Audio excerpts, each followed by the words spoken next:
gawin? Pambabae! Ah!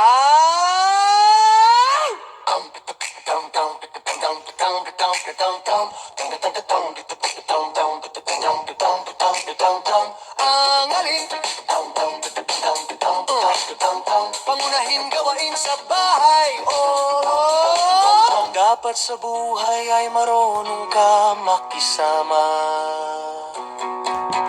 Para happy, happy, happy ang life. Happy, happy, happy, happy. Si Mrs. Mo. Happy, happy, happy, happy life. Bata sa buhay, parehong paning nakikinabang ang gawain sa bahay ay hindi kakabawan sa latong tibasan ng pagkalalaki. Pagkalalaki, lalaki ng pagkatao, hindi di kapasan ng pagkatao ng isang lalaki. Lalaki na taga lang taga sahing taga laba, taga-igib, taga-tagalin. Hindi naman kasi kabawasan sa pagkalalaki ang gawain sa bahay. Manghugas ng planto na iyong pinakainan, dapat tayo'y matoto mag-isa sa buhay. Dahil sa pag-ibig unahin mo, dapat mahalin ang Diyos at sa pangagat sa sarili mo. Bago ang family mo, oh, mauna mo, dapat tulugan ang iyan sarili mo. Magmamahal sa family, maging responsable ka.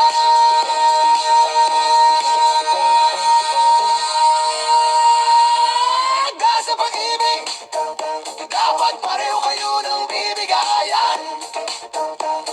Hindi siya lang ang nakikinabang para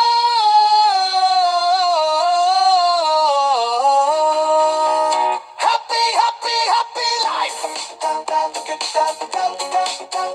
Happy, happy, happy, happy. Si Mrs. Mo. Happy, happy, happy, happy life. Huwag masanayin na laging nakasunod si nanay para pagsilbihan ka.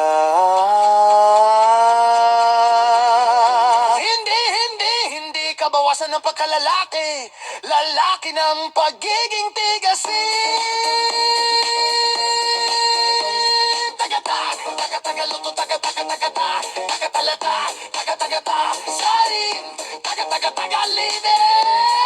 Pangunahin gawain yan sa maliit na bagay. Patugo sa malaking pangarap mo sa buhay. Taga-tagalabat, taga-tagalata, happy, happy, happy, happy, taga-tagalabat, taga-tagalabat, taga-taga-igib, taga-tagalines. Hindi ka bawasan sa pag